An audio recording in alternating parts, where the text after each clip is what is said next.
Yo, c'est Vega et bienvenue pour la review de l'épisode 5 de She-Hulk. Alors, généralement mes reviews de Boruto font entre 8 minutes et 11 minutes. Généralement. Parce que j'ai des trucs à dire, parce qu'il se passe des choses. Mais là, ma review elle peut se terminer en 30 secondes. Littéralement. Littéralement, il s'est passé quasiment rien dans l'épisode. C'est du néant total. Et c'est affligeant tellement que c'est pas drôle.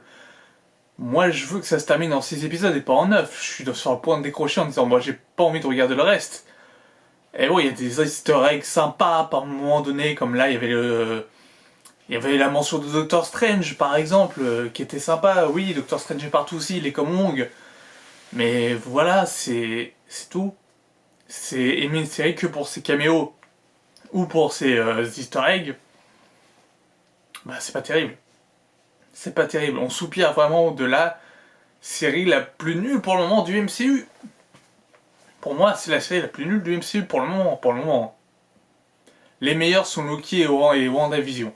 Voilà, c'est mes petites préférences, What If était pas mal aussi dans le genre, mais du coup, chez Hulk, bah, il n'y a pas d'intrigue. Les épisodes se suivent pas. On sait que Titania reviendra en tant que méchante. Mais tu parles d'une méchante, elle fait juste de la marque et du profit. Quoi, c'est une super vilaine ou en quoi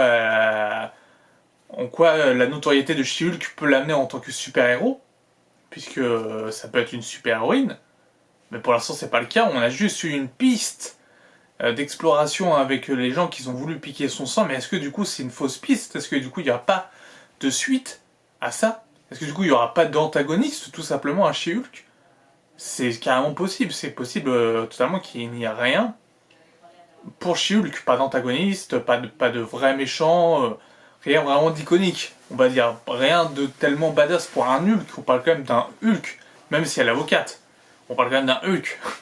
Le premier épisode montrait la puissance de She-Hulk par rapport à Bruce Banner, ex aequo à peu près.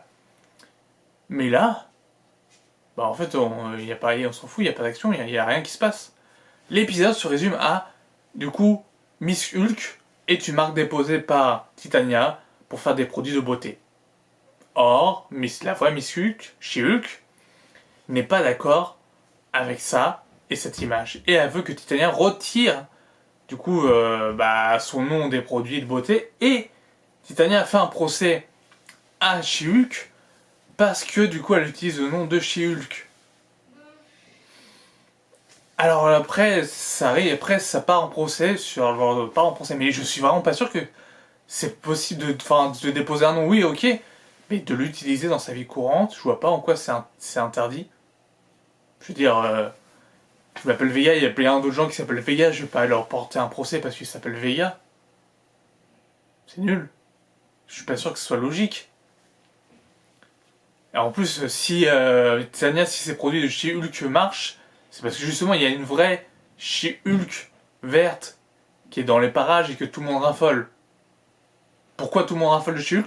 J'en ai strictement aucune idée. Parce que comme j'ai dit, elle a rien fait de dingue, à part bousculer Titania lors de l'épisode 1, lors de son premier procès. Les procès sont vraiment à chier dans She-Hulk. Ils sont nuls. C'est pas des vrais procès. C'est de la parodie de procès. Carrément. C'est vraiment de la parodie de procès. On s'ennuie, c'est la parodie de procès, etc. Du coup, qu'est-ce qu'elle va faire Jennifer Walters?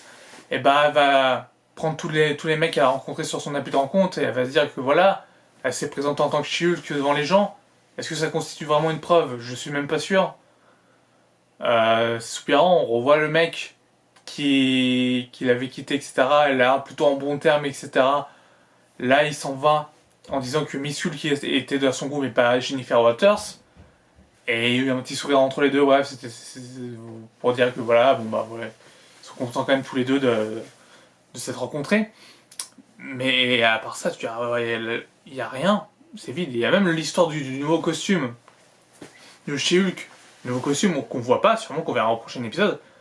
Mais c'est un costume, moi je pensais quand j'entends le mot costume de super-héros, j'entends vraiment un truc à la Doctor Strange par exemple, on repart de Doctor Strange, mais à la Doctor Strange.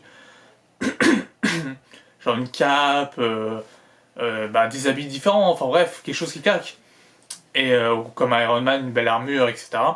Et là, bah ça a l'air juste d'être c'est juste un costard-cravate, quoi. C'est pas terrible. C'est pas terrible. Et c'est la VF de Luc, je crois qu'il s'appelle Luc, le designer. C'est la VF de... Comment il s'appelait? Pas de Stan, mais de Steve. Steve Smith dans American Dad. Voilà, c'est la même VF. Voilà, pour ceux qui regardent American Dad en VF, ils ont pris la même VF. Voilà. On s'en fout, mais au point où on en est, de toute manière, j'ai pas grand chose à dire. J'ai vraiment pas grand chose à dire, cette série, c'est le néant. Le néant total. Comme je vous le disais sur Boruto, j'ai des trucs à dire en 10 minutes. Pour un épisode de 20 minutes, là c'est un épisode d'une demi-heure environ. J'ai rien à dire. C'est chaud. C'est chaud patate, c'est... Non, franchement... Je sais pas si je vais continuer ou pas à regarder She-Hulk. Je sais pas. Je sais pas si je continue à faire des reviews ou pas. Pour l'instant, j'abandonne. Enfin, je verrai bien. Mais en tout cas, il y a eu le trailer de Secret Invasion. Ça donne envie. Secret Invasion me donne vachement envie. Et She-Hulk donne moins envie. Mais après, je suis peut-être pas la cible. Hein. Encore une fois, je suis pas la cible. Parce que ça me fait pas marrer, etc. Donc, ouais, je suis pas la cible, sûrement. C'est tout. Je suis pas le client visé. Tout simplement. Hein. C'est peut-être ça. Hein. Voilà, où le MCU me déçoit de plus en plus.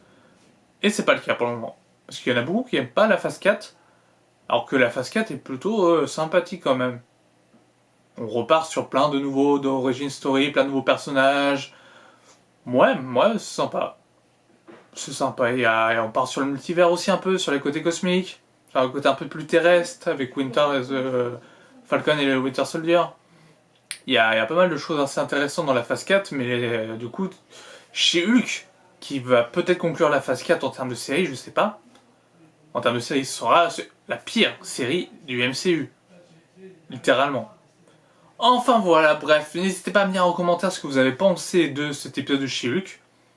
À aimer, à partager, comme d'habitude. Sur ce, nous on se retrouve la semaine prochaine pour l'épisode 6 de She-Hulk. Normalement, il y a 6 épisodes dans une série Marvel, mais là il y en aura 9 comme dans WandaVision. Donc c'est génial, youpi. Donc voilà, donc je vous dis à une prochaine. Sur ce, portez-vous bien. Ciao.